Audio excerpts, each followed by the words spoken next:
Hello everyone. Let's begin with something different today. It is a literary term, but it's not a device. In fact, it's a form of poetry. Dramatic monologue. It's quite interesting to know, even if this term has the word dramatic in its beginning, but it does not have anything to do with drama. Dramatic monologue is actually a form of a lyrical poem.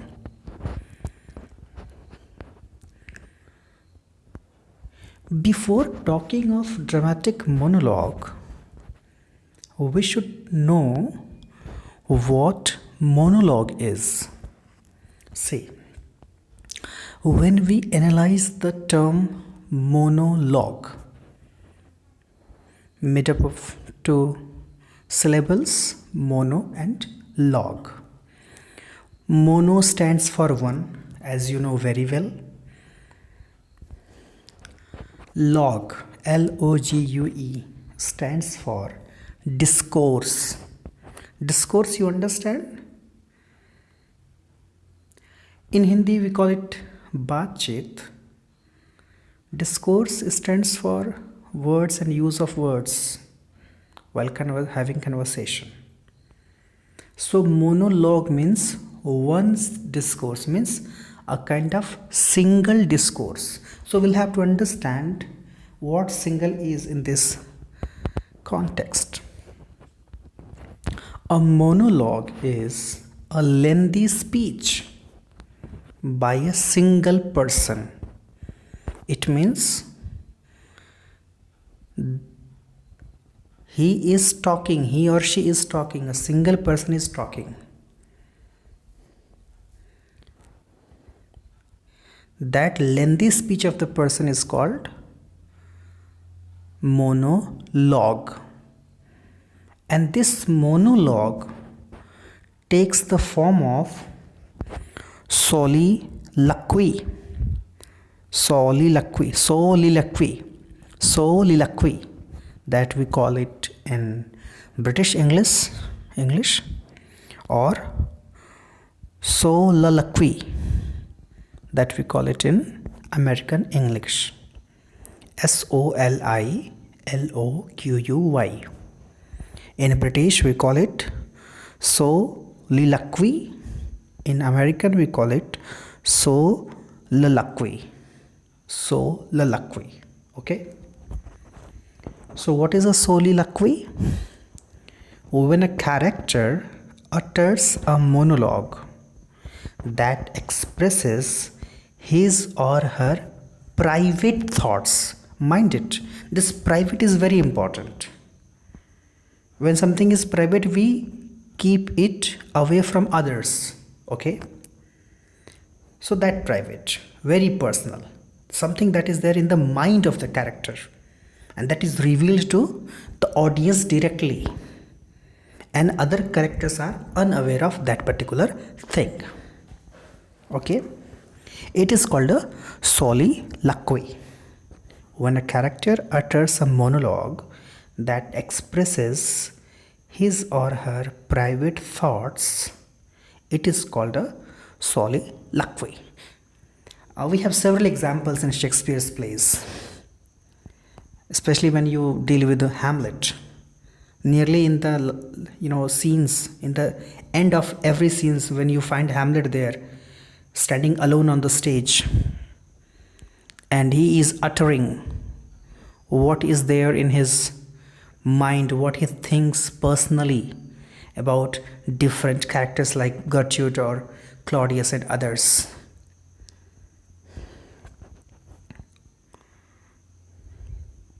As different soliloquies of Hamlet are very famous.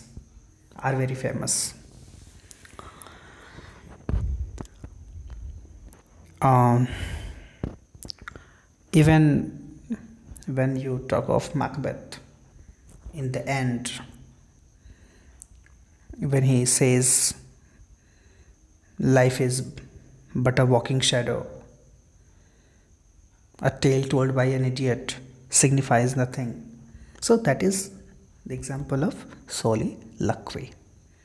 In movies, and in daily soaps that you watch on television, there you find this soliloquy in a very better way. Even the character who is thinking, you don't find that character uttering the same sentences or words. They are just recorded in their voices, and they are just before us. We see them, but we see as if we are reading their minds. They are not speaking the same thing through their mouth at that very time, but we understand that this is the thought of this very person. So that is soliloquy. So I hope now you understand monologue, soliloquy. So don't be confused with the soliloquy and dramatic monologue. Dramatic monologue has nothing to do with drama or play. Okay, it is a form of a lyrical poem. You understand lyrics are the form of the poems which can be sung, as Wordsworth is very famous for his lyrics. So dramatic monologue, however, does not designate a component in a play. So it's not a component in a play, but a type of a lyric poem. Okay, that was perfected by Robert Browning, the greatest name. Whenever we talk of dramatic monologue, we cannot forget Robert Browning. He perfected this form. The staunch optimist poet Robert Browning.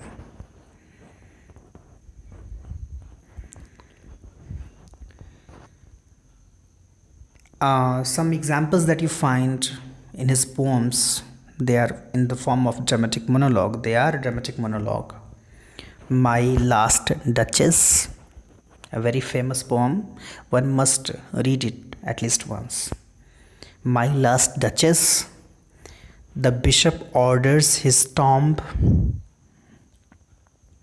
Andrea del Sarto. We will understand later how he, actually features the things in dramatic monologue. Let's know some other examples first.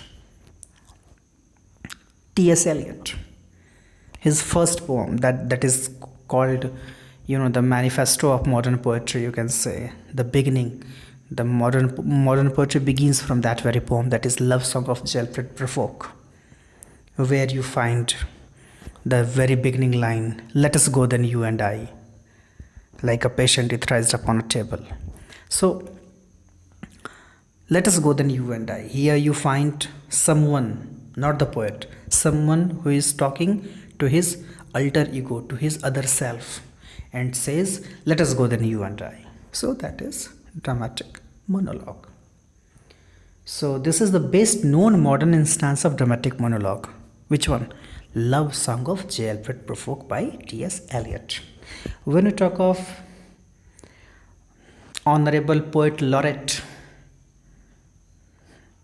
after Wordsworth, Lord Alfred Tennyson. His two poems are very famous in the form of dramatic monologue, Ulysses and Lotus Eaters. And don't be confused with other Lotus Eaters. There are two short stories with the same name. One novel is there. You can find it. Here we have two poems, Ulysses and Lotus Eaters, in the form of dramatic monologue by Lord Alfred Tennyson. This form was also used by Hilda Doolittle, Amy Lowell, Robert Frost, the very famous name in American poetry, E.A. Robinson, Ezra Pound, the mentor of T.S. Eliot, who contributed his portion in The Wasteland while editing it, Robert Lowell and others. So these are some other names. See, now we'll have to understand, focus on it. Features of dramatic monologue. Whenever the question is asked, what is dramatic monologue, you must know how to deal with it, how to write some components, important things, three features that we have to remember. If you miss anyone, you are missing dramatic monologue. You can, take the path of dramatic lyric. We'll talk about it. Features of dramatic monologue. The first one, a single person who is patently not the poet. Mind it. As we have narrators, when narrator is not the author, not the writer. So here we have a single person who is patently not the poet utters the speech. So here also in poetry, in poem, you find he is uttering a speech that makes up the whole of the poem. So the whole poem is a kind of speech of that particular person in a specific situation at a critical moment. For example, when you talk of love song of Jalf for folk, there you find how a person who is bald and who is very hesitative with nature, who is an aged man, but he is preparing himself for proposing some girl. So a particular situation, and that all the preparation that he has, the preparation from his mind and all sort of things, that we find in the form of dramatic monologue in Love Song of Jalfred Folk. In the similar manner, in the poem that is The Bishop Orders His Tomb, the poem by Robert Browning, there you find how that bishop is dying. So a situation is there. Okay. So in a specific situation at a critical moment, the moment is critical. And that critical moment you can find very clearly in, Ulysses and Lotus Eaters. How Ulysses, when, he came back to his wife and son, he is not satisfied with his current situation. So he wants to explore more and more. He wants to have more adventures. So that thinking of him in his speech we find in Ulysses. So this is the first point you should remember. A single person who is patently not the poet utters the speech that makes up the whole of the poem in a specific situation at a critical moment. Okay. Second one, this person addresses and interacts with one or more other people. He interacts, but we know of the auditor's presence with one or more other people, but we know of the auditor's presence and what they say and do. But we don't find their involvement. We know about the auditors only through the clues, only from clues in the discourse of the single speaker. No other speaker is there, so that you can know. There is no dialogue there. There is monologue. So only one speaker is there, and through his clue, you will find that who are the auditors, who we know about them, we know their response, what they say, what they do. Okay. As for example, when we see, we read the poem, let us go then you and I, we know that the speaker is a person, a bald aged person, and he is talking to his alter ego. So we know that alter ego is in the form of the audience there, but we don't find any response from that alter ego, don't find any discourse from that. That's why it is monologue. I hope it's clear now. So there is some auditor there, and we know about the auditor, but only through the clue that we find in the discourse of the single speaker. Clear? The third one, the main principle controlling the poet's choice and formulation of what the lyric speaker says, whatever he is saying, what is the principle behind it, is to reveal to the reader in a way that enhances its interest. So the whole purpose is to reveal something of that persona to the reader. For what? In a way that enhances its interest, the speaker's temperament and character. Whoever is listening, whoever is reading the text, while reading the dramatic monologue can be very much interested through the revelation of the character of the speaker. So that is the third component, and this very third component is absent in dramatic lyric. That is the only difference between dramatic monologue and dramatic lyric. Clear? So don't be confused with dramatic monologue and dramatic lyric.